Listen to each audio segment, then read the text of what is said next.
मंच मिला, तेजस्वी ने उगला जहर। नमस्कार, आप देख रहे हैं कैपिटल टीवी बिहार। मैं हूं आपके साथ सृष्टि शाह। आज एक ऐसा बयान सामने आया है जिसने बिहार की सियासत में आग में घी डालने का काम कर दिया है।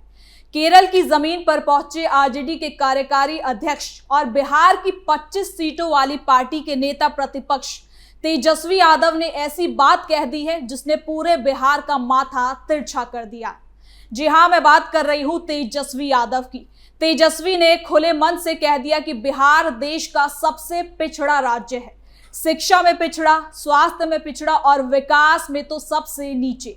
अब जाहिर है बिहार की बदहाली का ठीकरा केरल की जनता के सामने फोड़ना, ये बात सीधी लगी हो या फिर उल्टी, लेकिन बिहार की जनता के दिल पर जरूर लग चुकी है। तेजस्वी के इस बयान ने बिहार की अस्मिता को चक्की लगा दी है। और बस फिर क्या था, सत्तारूढ़ बीजेपी ने तुरंत मोर्चा संभाल लिया। बयान को अपमान बताया जा रहा है और राजनीतिक गलियारों में बयानबाजी का एक नया महायुद्ध शुरू होने वाला है। तो आखिर केरल में जाकर तेजस्वी ने ऐसा क्यों कहा? क्यों बिहार की राजनीति का पारा 45 डिग्री तक चढ़ गया? और क्या ये सिर्फ बयान था या कोई राजनीतिक रणनीति का हिस्सा? तो चलिए जरा विस्तार से जानते हैं क्या है ये पूरी खबर। बिहार को पिछड़ा बताकर तेजस्वी ने बयान का पिटारा खोला।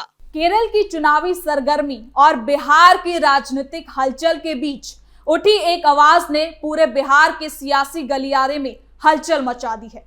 ये आवाज थी बिहार के पूर्व उप मुख्यमंत्री और आरजेडी नेता तेजस्वी यादव की, जिन्होंने दक्षिण भारत में केरल में एलडीएफ यानी सीपीएम नेतृत्व वाले मोर्चे के लिए प्रचार करते हुए एक ऐसा बयान दे दिया जिसकी प्रतिध्वनि उत्तर भारत के बिहार तक गूंज उठी है। राजनीतिक बयानबाजी की ये आग इस कदर भड़क उठी है कि बिहार में विपक्ष और सत्ता पक्ष दोनों एक दूसरे पर आरोप प्रत्यारोप लगा रहे हैं। आपको बता दें कि तेजस्वी यादव ने केरल में अपने भाषण में कहा कि बिहार से आते हैं जो देश का सबसे गरीब और पिछड़ा हुआ राज्य है। उन्होंने इसके साथ ही ये भी जोड़ा कि केरल में शिक्षा, स्वास्थ्य, जीवन स्तर और सामाजिक सुरक्षा के क्षेत्र में बेहतरीन काम हुआ है, जिससे बिहार को सीख लेनी चाहिए। तेजस्वी का ये बयान भले ही केरल की राजनीति में एक तुलनात्मक प्रशंसा हो, उसका हिस्सा हो, लेकिन बिहार की सियासत में इसे सीधे सीधे बिहार की छवि पर हमला माना जा रहा है। इसके साथ ही केरल में तेजस्वी यादव ने क्या कुछ कहा है, सब कुछ जानते हैं इस रिपोर्ट में। बिहारी अस्मिता पर चोट, राजनीति में एक नई तूफानी बहस की शुरुआत। केरल में तेजस्वी यादव का ये दौरा तब और ज्यादा खास हो गया जब हाल ही में बिहार विधानसभा चुनाव और राज्यसभा चुनाव में आरजेडी को उम्मीद के मुताबिक सफलता नहीं मिली। राजनीतिक जानकारों का मानना है कि केरल में तेजस्वी की ये सक्रियता न सिर्फ राष्ट्रीय स्तर पर विपक्षी एकता को मजबूत करने की कोशिश है, बल्कि दक्षिण भारत में आरजेडी की नई राजनीतिक पहचान को गढ़ने का भी एक छोटा सा प्रयास है। लेकिन असली विवाद तो तब शुरू हुआ तेजस्वी के उस बयान से जिसमें बिहार के पिछड़ेपन का जिक्र किया गया था। बिहार के विकास को लेकर सालों से चली आ रही बहस इस बयान के बाद फिर से उभर पड़ी। बिहार में एनडीए से लेकर सत्ता पक्ष तक सभी ने तेजस्वी पर तीखे हमले बोलने शुरू कर दिए। आपको बता दें कि बीजेपी नेताओं ने कहा कि तेजस्वी यादव ने बिहार की छवि को धूमिल करने की कोशिश की है। बीजेपी प्रवक्ताओं ने यह भी कहा, बिहार आज भी कई क्षेत्रों में तेजी से आगे बढ़ रहा है और यहाँ की मेहनती जनता को सबसे गरीब राज्य कहकर कमतर दिखाना उन पर ही चोट है। बीजेपी ने यह भी कहा कि तेजस्वी को बिहार की जनता से अब माफी मांगनी चाहिए। आपको बता दें कि जेडीयू ने तो तेजस्वी पर और भी तीखा हमला बोला। पार्टी के कई नेताओं ने उन्हें इंटर स्टेट पॉलिटिकल क्रिमिनल तक कह दिया। जेडीयू का आरोप था कि तेजस्वी जब बिहार में रहते हैं तो सरकार की आलोचना करते हैं और जब बिहार से बाहर जाते हैं तो बिहार का अपमान करते हैं। जेडीयू नेताओं ने यह भी कहा कि तेजस्वी खुद 15 साल से राजनीति में है, लेकिन अपने गृह क्षेत्र में भी कुछ खास काम नहीं कर पाए। ऐसे में वो बिहार के विकास पर सवाल उठाने का नैतिक अधिकार भी अब पूरी तरह से खो चुके हैं। राजनीति के जानकार कहते हैं कि ये विवाद सिर्फ एक बयान तक सीमित नहीं है। तेजस्वी यादव की ये सक्रियता एक बड़े राजनीतिक संदेश की ओर इशारा करता है और उसका ही हिस्सा है। केरल में सीपीएम के लिए प्रचार कर रहे हैं, जबकि राष्ट्रीय स्तर पर आरजेडी कांग्रेस के साथ भी तालमेल बनाती रही है। ये समीकरण केरल की राजनीति में उलट जाता है, जहां कांग्रेस और सीपीएम कट्टर प्रतिद्वंदी है। इससे ये सवाल भी खड़ा हो गया है कि क्या राष्ट्रीय विपक्ष एकजुट मोर्चा बनाने में विफल हो रहा है, या फिर ये क्षेत्रीय पार्टियों के नए नए प्रयोग का दौर है, जहां हर नेता राष्ट्रीय महत्व की भूमिका तलाश रहा है। आपको बता दें कि तेजस्वी यादव के मीडिया से बातचीत करने के दौरान भी उन्होंने इस बात को जरूर दोहराया कि बिहार को विकास के मॉडल के तौर पर केरल से सीख लेनी चाहिए और इसकी जरूरत है। उनके मुताबिक केरल में सामाजिक सुरक्षा, पब्लिक हेल्थ, शिक्षा व्यवस्था और रोजगार के क्षेत्र में जिस तरह की नीतियां लागू है वो प्रशंसनीय है। उनका कहना है कि बिहार अगर इन मॉडलों को अपनाता है तो राज्य में तेजी से बदलाव भी आ सकता है। लेकिन विरोधियों ने इसे सिर्फ तुलना नहीं बल्कि बिहार पर टिप्पणी मान लिया।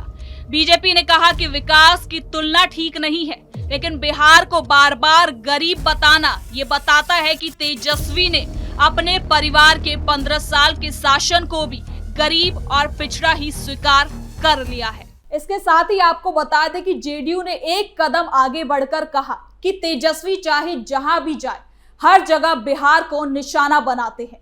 जेडीयू प्रवक्ताओं ने कहा कि अगर बिहार इतना ही ज्यादा पिछड़ा है तो तेजस्वी यादव को यह भी बताना चाहिए कि वो 2020 में सत्ता में आखिर क्यों नहीं आए।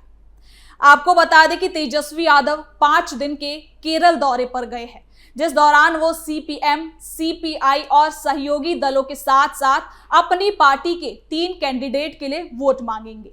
एलडीएफ ने गठबंधन में राजद को 3 सीट दी है। आरजेडी के कोझिकोड जिले की वाडाकारा सीट से एमके भास्करन, कुन्नूर जिले की कुथुपरंबा सीट से पीके प्रवीण और वायनाड जिले की कालापेट्टा सीट से पीके अनिल को उम्मीदवार बनाया गया है। कांग्रेस महासचिव प्रियंका गांधी वायनाड से सांसद है और उसके तहत कालेपट्टी सीट से कांग्रेस के मौजूदा विधायक टी सिद्दीकी दोबारा जीतने के लिए लाइन में भी लगे हैं। बिहार में विधानसभा और राज्यसभा के चुनाव में लगातार हार के बाद तेजस्वी केरल में कांग्रेस के खिलाफ प्रचार करने उतरे हैं। विधानसभा और राज्यसभा में विपक्ष की हार में कांग्रेस की भूमिका पर सवाल उठने लगे। सियासत में बयान अक्सर हवा बनाते हैं और हवा तूफान भी। तेजस्वी का ये बयान भी बिहार की राजनीति में हवा में एक बड़ा तूफान बनकर आया है। बीजेपी इसे बिहार की छवि पर चोट बताकर मुद्दा बना रही है, जबकि तेजस्वी इसे विकास की तुलना बताते हुए अपने बयान पर अडिग है।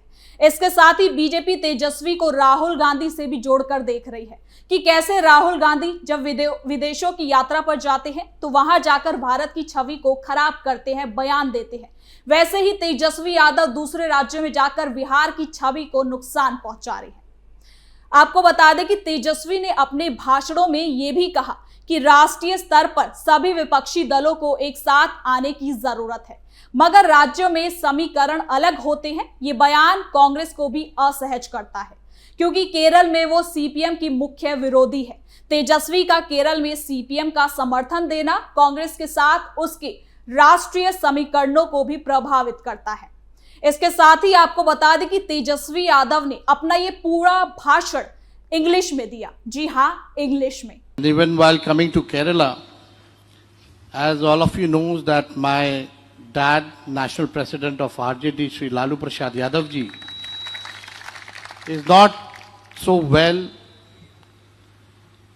He has kidney issues, he has a heart issue, but still, my dad always told me that never compromise with the fascist forces. सुना आपने तेजस्वी यादव को, जिन पर सत्ता पक्ष 9वीं फेल होने का आरोप लगाता है। वो केरल की जनता के सामने अंग्रेजी में भाषण दे रहे हैं, यानी कि बिहार के तेजस्वी यादव का ये भाषण आने वाले दिनों में वो और ज्यादा इसमें घिरने वाले हैं और ये एक विवादों का हिस्सा बन चुका है।